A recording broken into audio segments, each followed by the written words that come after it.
lives in Rainier Beach and she works with the Black youth. She's a foster parent and she's part of the Black Student Union here at Seattle Central College.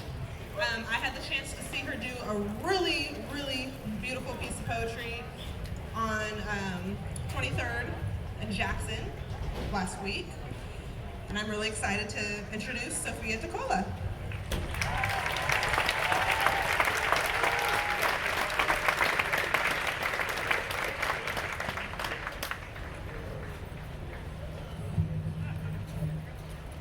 Done this like 20 times. Hey y'all, how y'all doing? This is so beautiful. Oh my goodness. Thank y'all for coming out. Like she said, my name is Sophia Tekola.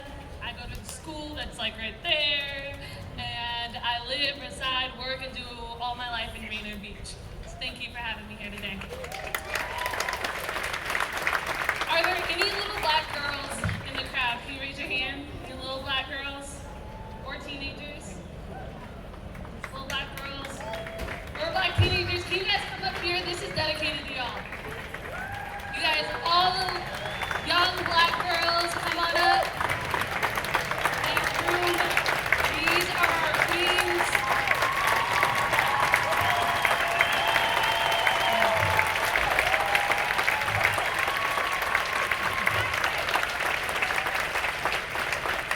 See, I grew up in South King County, and if you know anything about South King County, it's the one place in all of Washington State that thought, I'm gonna go vote for Trump. So growing up, I did not see this many black faces. I didn't have any black friends, and I grew up in a place where I got detention for wearing my hair like this.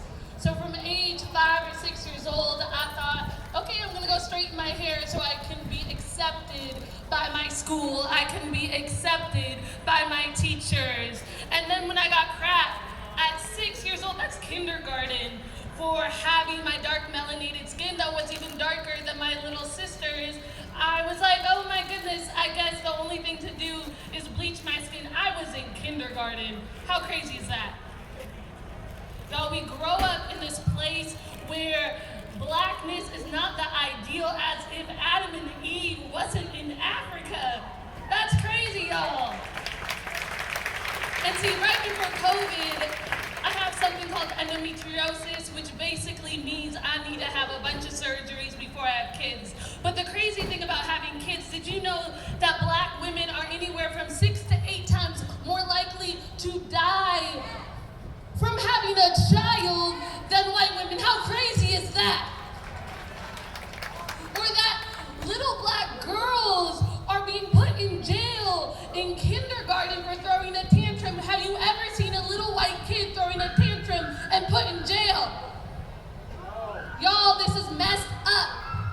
And I love my black brothers, and I love my black men, but I'm telling you, we are leaving little black girls and little black women and big black women all out of the conversation, and I can't have it anymore.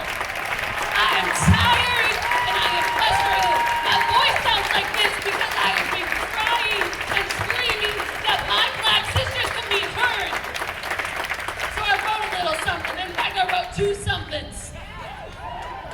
This one is dedicated to my little black girls, because honestly, if y'all didn't know this, when a little black girl comes up to you and compliments your hair, that is the best compliment. I am on cloud 9 all week, all day. It is amazing, because that little black girl knows that her blackness is divine. It's a powerful thing when a black woman loves herself. In a country that was built on enslaving, raping, abducting her children, stealing her partner, beating her, and murdering her. To exist and thrive in itself is a miracle, an act by God herself. And did you know one of the best compliments you could ever get is from a little black girl who looks up to you and sees your beauty and wants to grow up to embrace herself in all her natural glory, because she saw you when you were just simply just living yourself in a world that tries to dehumanize you. The other best compliment comes from a chocolate sister, that queen divine, already in the making, who not only acknowledges your beauty, but your strength, and a world to set up to defeat you. And did you know the strongest type of love there is next to God's love is Black self-love. Black self-love isn't like any other love. It sticks onto you like beeswax on a curl. Once you tap into it, the world shakes and you grow, growing in a way that you couldn't ever imagine. I say this from experience, because even though this world throws hatred and invisibility upon us, we fight to love us. Whole movements and worlds we create through us when there aren't any space for us. And we don't only bring life into this world as Black sisters, we sustain it. The very slave master's child sucks on us for nutrition, and all we are asking in return is for you to be part of our vision. See, Black self-love is not just an intermission into a pandemic. It's a call for all involved to fix the systemic racism plaguing Black men and Black women. In the prison of America, written work of Willie Lynch and so I'm telling you, fight back, men and Black women. Our love is a powerful thing. So fight for us at all costs. Black love and loyalty unwashed. We are women on a mission. That Black love rendition. We are silent names no more. Black woman at the door. Love over poor. No silence anymore.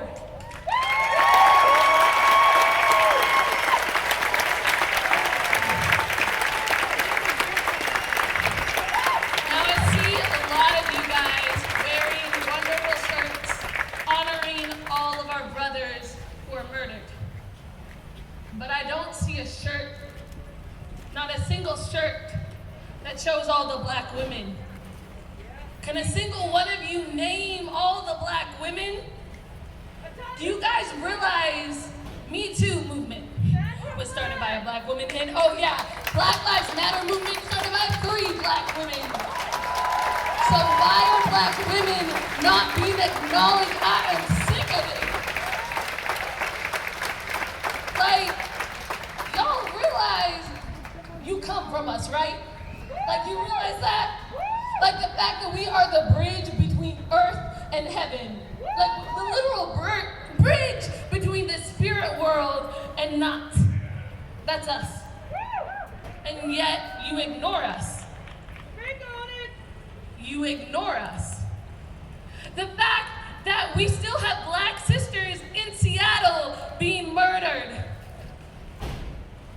How many of you can name all of their names?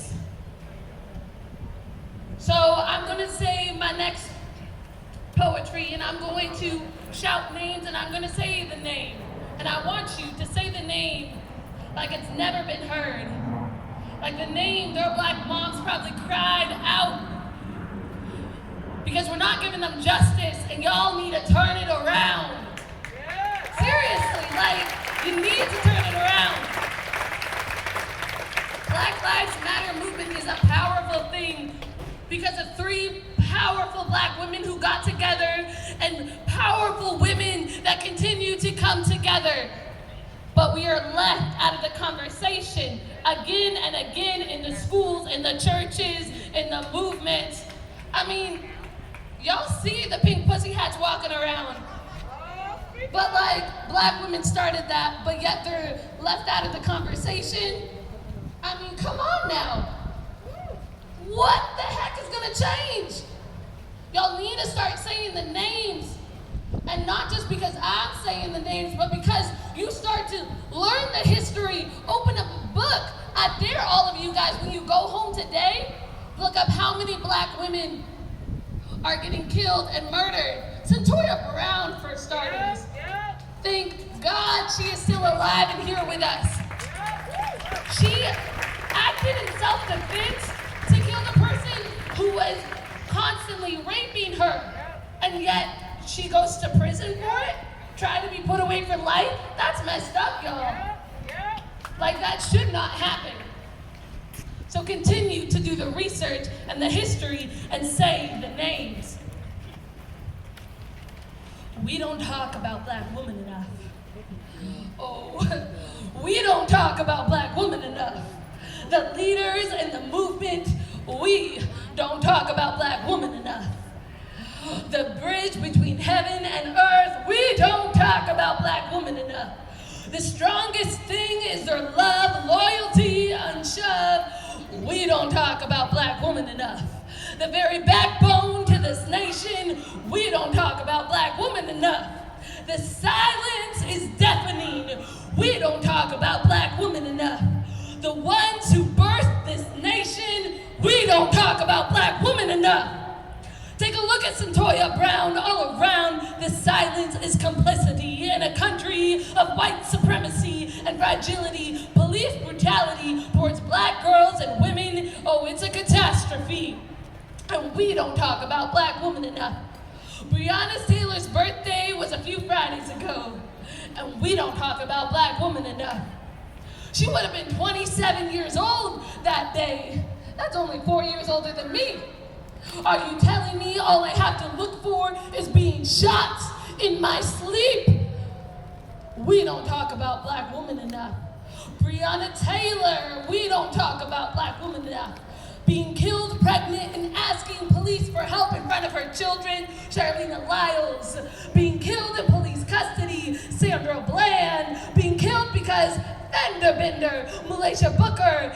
Getting killed because police custody, Lily Polanco. Being killed because playing video games with her nephew, Atiana Jefferson. Being sick and killed in her bedroom, Deborah Danner. Being killed protecting her children, Corin Gaines. Being killed defending her home, Megan Hockaday. Being killed because you thought I was a male suspect, Taytana Hargrove. Being killed standing up against injustices, Marielle Franco. Being killed because walking away, Rakaya Boyd. Being killed because SWAT pleaded accident on our little black girl, Ayanna Jones.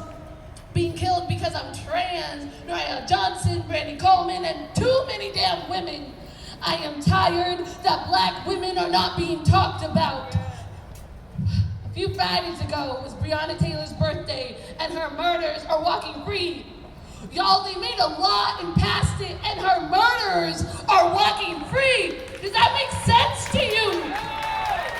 Why isn't everybody talking about it?